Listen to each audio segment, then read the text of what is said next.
আপনি কি কখনো অনুভব করেছেন যে আপনার মনই আপনার সবচেয়ে বড় শত্রু? যে যতই চেষ্টা করুন না কেন আপনি মনোযোগ ধরে রাখতে পারছেন না, এগোতে পারছেন না। ভাবুন, যদি আমি বলি আপনার জীবন পরিবর্তনের চাবি হলো প্রতিভা নয়, ভাগ্য নয়, বরং আপনার মনকে নিয়ন্ত্রণ করতে শেখা। এই গল্পটি আপনার জীবনকে পুরোপুরি বদলে দিতে পারে। একটি ছোট গ্রামে পাহাড়ে ঘেরা লিয়াম নামে একটি ছেলে বাস করত। সময় তাকে অলস বলে ডেকে থাকত, কিন্তু তার ভিতরে বড় বড় স্বপ্ন লুকানো ছিল। সমস্যাটি ছিল তার বুদ্ধি নয়, লিয়ামের মন স্থির হতে পারত না। যখন সে পড়াশোনা করার চেষ্টা করত, মন খেলাধুলার দিকে চলে যেত। যখন খেলতে চাইত, দোষবোধ তাকে ফিরিয়ে দিত। তার মা বাবা প্রায়ই বলতো, তোমার মন যেমন এক বন্য ঘোড়া, যদি তুমি তা নিয়ন্ত্রণ না করো তা তোমাকে সর্বত্র ঘোরাবে। কিন্তু লিয়াম কখনো মনোযোগ দিত না, যতক্ষণ না তার ভাগ্য তাকে শেখার সুযোগ দিল।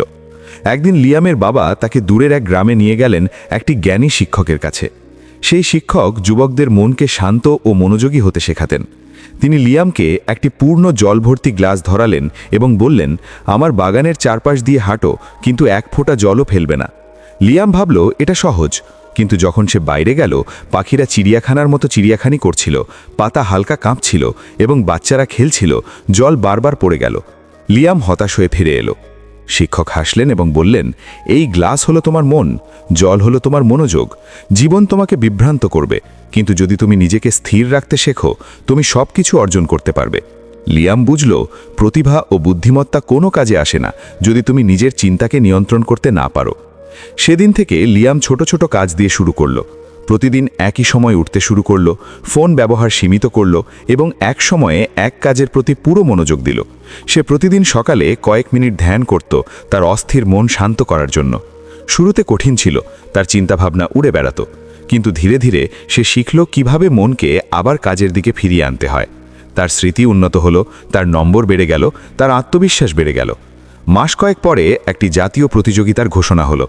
ছাত্ররা চাপের মধ্যে ভীত হলো, লিয়াম শান্ত থাকল, এক সময়ে এক সমস্যা সমাধান করল, ঠিক যেমন গ্লাসের জলের দিকে মনোযোগ দিল। যখন ফলাফল প্রকাশ হলো, লিয়াম বিজয়ী হলো, গ্রাম উদযাপন করল, শিক্ষক গর্বের সঙ্গে হাসলেন। লিয়াম সবচেয়ে গুরুত্বপূর্ণ সত্যটি আবিষ্কার করল, মন নিয়ন্ত্রণ করলেই কিছুই থামাতে পারবে না। লিয়ামের গল্প এখানেই শেষ হয়নি। সে তার বন্ধুর সাথে তার গোপনীয়তা শেয়ার করল এবং ছোট ছোট দৈনন্দিন অভ্যাস চর্চা করতে শুরু করল। এক সময়ে এক কাজ, এক ধাপে এক ধাপ। ছোট কাজগুলো, সকাল সকাল ওঠা, 1 ঘন্টা পড়া, ধ্যান করা, সময় ধরে পাহাড়ের মতো শক্তি তৈরি করল। ধীরে ধীরে যে ছেলে তার স্বপ্নকে সবসময় স্থগিত করত, সে অসাধারণ হয়ে উঠল। জীবন সবসময় সহজ ছিল না। লিয়ামের সামনে দুঃখ ও বাধা এসেছে। তার মা অসুস্থ হয়েছিল, কিছুদিন খুব অন্ধকারে কাটল। কিন্তু সে একটি সত্য শিখল, সুস্থ হওয়া আসে ছোট ধারাবাহিক পদক্ষেপ থেকে, হঠাৎ সুখ থেকে নয়। সে ছোট কাজ শুরু করল, একটি গাছকে পানি দেওয়া, বাইরে হাঁটা, বন্ধুর সঙ্গে কথা বলা, একটি কাজ শেষ করা। প্রতিটি ছোট পদক্ষেপ তার জীবনে আলো নিয়ে আসলো। একদিন লিয়াম একটি অসাধারণ বিষয় বুঝল, যখন সে সম্পূর্ণভাবে বর্তমান মুহূর্তে মনোযোগ দেয়, তখন সমস্ত ভয়, উদ্বেগ ও বিভ্রান্তি দূর হয়। যে মন একসময় তার শত্রু ছিল, তা তার সবচেয়ে শক্তিশালী মিত্র হয়ে উঠল। সে ভিতরের শান্তি, মনোযোগ ও শক্তি খুঁজে পেয়েছিল, সবই ছোট দৈনন্দিন অভ্যাস থেকে। বর্তমান মুহূর্তই সবকিছু নিয়ন্ত্রণ করার চাবি।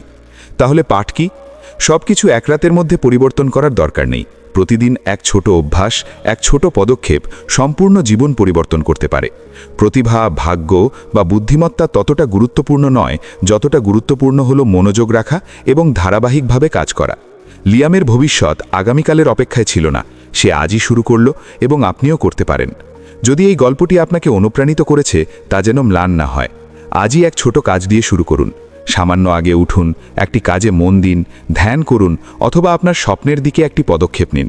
আপনার মন আপনার সবচেয়ে শক্তিশালী হাতিয়ার। এটি নিয়ন্ত্রণ করুন এবং পৃথিবীর সমস্ত দরজা খুলে যাবে। ভিডিওটি পছন্দ হলে লাইক দিন, কাউকে আশা দেওয়ার জন্য শেয়ার করুন। শক্তি, জ্ঞান ও ছোট ছোট দৈনন্দিন সাফল্যের যাত্রায় যোগ দিন। মনে রাখবেন, আপনার পরের অধ্যায় শুরু হবে যখন আপনি আপনার মনকে নিয়ন্ত্রণ করার সিদ্ধান্ত নেবেন। আজই শুরু করুন।